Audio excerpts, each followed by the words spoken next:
Evo, iz perspektive čovjeka koji je Židov, što se uistinu događa u Izraelu?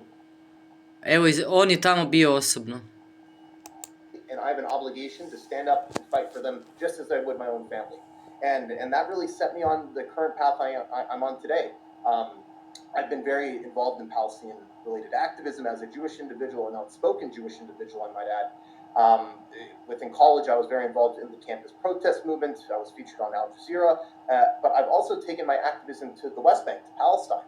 I lived on a Palestinian farm, a rural Falahi farm right outside of Bethlehem. And I got to be with my Palestinian brothers and sisters.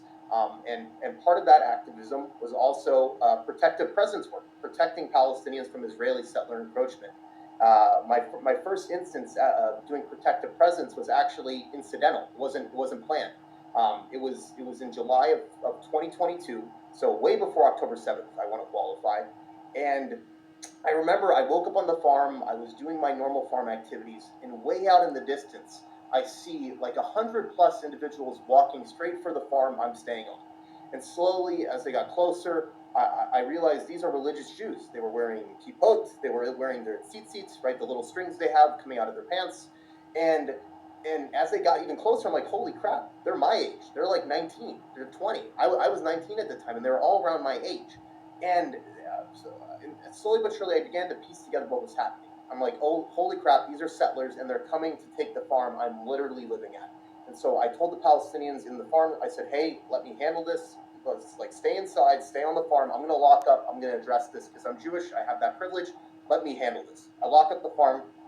I go outside, and they're there, and I basically say, who are you? What are you doing? And this one individual, he was speaking in a British accent. He said, we are part of a group called Nachalah. So Nachalah in Hebrew means inheritance. And so why do they call themselves that? It's because they think the West Bank and even lands outside of Israel-Palestine belong solely to them.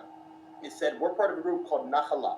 And it is our belief that this land, and he pointed to the farm that I was staying on. So this land is Judea and Samaria, the land of the Jewish people and the Jewish people alone. He said they pointed to people on the farm. He said they are Arabs and should go back to Arabia. And I was incensed. I was so enraged. And I said, they've been here for generations. What do you mean go back to Arabia? They never came from Arabia. They belong to this land. They're rooted in this land. It is their land. I said, you have no right to be here. And for the next hour or so, we were going back and forth. And at times they were trying to get past me to like try and break into the farm. And I was not budging an inch. And